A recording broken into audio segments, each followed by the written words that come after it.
आठवें वेतन आयोग में देरी क्यों? क्या कर्मचारी और पेंशन भोगियों के लिए यह एक चिंता का विषय है? जय हिंद साथियों। क्या आप भी 1 जनवरी 2026 का इंतजार कर रहे हैं? क्या आपको भी उम्मीद है कि 8वां वेतन आयोग समय से आएगा, वेतन बढ़ेगा, पेंशन बढ़ेगी और जिंदगी थोड़ी आसान हो जाएगी? लेकिन साथियों, जून 2025 आ चुका है और आयोग का कोई अता पता नहीं। आखिर ये देरी क्यों है? क्या ये देरी सिर्फ तारीखों की है या आपकी जेब और भविष्य पर सीधा असर डाल रही है? आज का ये वीडियो हर उस कर्मचारी और पेंशन भोगी के लिए है जो इस इंतजार से परेशान है। आइए जानते हैं सच्चाई, तथ्यों के साथ, विश्लेषण के साथ। जनवरी 2025 में केंद्र सरकार ने 8वें वेतन आयोग के गठन को मंजूरी दी। उम्मीद जगी 1 जनवरी 2026 से सिफारिशें लागू होंगी, लेकिन अब तक ना तो अध्यक्ष चुने गए, ना ही सदस्य, ना ही आयोग की टर्म ऑफ रेफरेंस तय हुई। लाखों कर्मचारियों और पेंशन भोगियों के दिल में सिर्फ एक ही सवाल है, क्या हमें समय पर वेतन संशोधन मिलेगा या ये भी चुनावी वादा बनकर रह जाएगा? ये चिंता यूं ही नहीं है, क्योंकि इसके पीछे एक बड़ा कारण है। क्योंकि वेतन आयोग सिर्फ एक सरकारी फाइल नहीं है, बल्कि 1 करोड़ से ज्यादा परिवारों की रोजी रोटी से जुड़ा मामला है। साथियों, हर 10 साल में सरकार एक वेतन आयोग बनाती है जो केंद्र सरकार के कर्मचारियों, रक्षा कर्मियों के वेतन, भत्ते और पेंशन पर सिफारिशें करता है। 7वां वेतन आयोग जनवरी 2016 में आया था, जिसमें न्यूनतम वेतन 18,000 रुपए तय की गई थी। अब 8वें वेतन आयोग से उम्मीद है कि न्यूनतम वेतन कम से कम 41,000 या 50,000 तक पहुंचेगा। मतलब कर्मचारी और पेंशन भोगियों के लिए यह सिर्फ एक वेतन नहीं है, बल्कि उनका जीवन स्तर सुधारने की भी उम्मीद है। साथियों, 8वें वेतन आयोग से क्या उम्मीदें लगा रहे हैं कर्मचारी और पेंशन भोगी? वो सोचते हैं या उनकी मांग है कि न्यूनतम वेतन 18,000 से बढ़कर कम से कम 41,000 रुपए हो। फिटमेंट फैक्टर 2.28 से लेकर 3 के बीच होना चाहिए। पेंशन में 20 से 30% की वृद्धि होनी चाहिए। डीए का विलय मूल वेतन में हो, जिससे वेतन सीधा बढ़ सकता है। एचआरए, टीए और अन्य भत्तों में भी महत्वपूर्ण वृद्धि करना बहुत जरूरी है। लेकिन यह सब तभी होगा जब आयोग समय पर बनेगा, काम करेगा और सरकार रिपोर्ट लागू करेगी।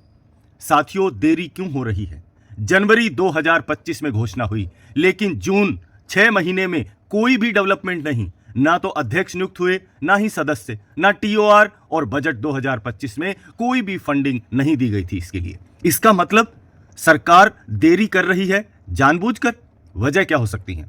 वित्तीय दबाव और 2029 के लोकसभा चुनाव तक फायदे को खींचना, महंगाई को कंट्रोल करना और शायद राजकोषीय घाटे को बचाना।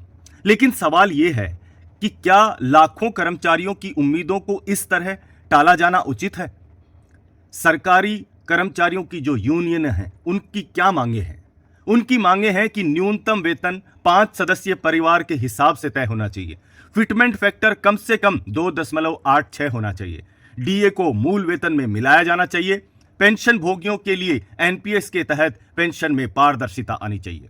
कम्यूटेटेड पेंशन की वापसी की अवधि 12 साल होनी चाहिए और 80 साल से ऊपर वालों के लिए विशेष डीआर दिया जाना चाहिए। यानी ये मांगे साफ हैं, लेकिन सरकार ने चुप्पी साध रखी है।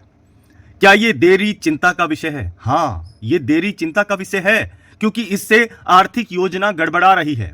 लेकिन राहत की बात यह है कि आमतौर पर सरकार देरी की अवधि का बकाया देती है, यानी एरियर्स। 7वें वेतन आयोग में भी यही हुआ था, एरियर्स दिए गए थे।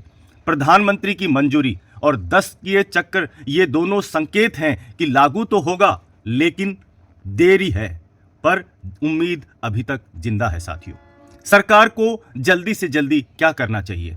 टर्म ऑफ रेफरेंस फाइनल करने चाहिए। अध्यक्ष और जो भी सदस्य हैं उनको नियुक्त करें। एक स्पष्ट टाइमलाइन सामने लेकर आएं, ताकि सभी के मन में जो कंफ्यूजन है वो दूर हो जाए।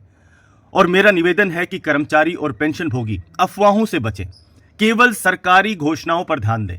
आज का मेरा ये वीडियो बनाने के पीछे का उद्देश्य यही है कि जिस तरह की भी भ्रांतियां फैलाई जा रही हैं, टर्म ऑफ रेफरेंस को लेकर, आपके फिटमेंट फैक्टर को लेकर, इसके ऊपर आप ज्यादा परेशान ना हो। इनको लेकर अपनी वित्तीय योजना में थोड़ा लचीलापन लाएं। देरी हो सकती है, लेकिन लाभ जरूर मिलेगा।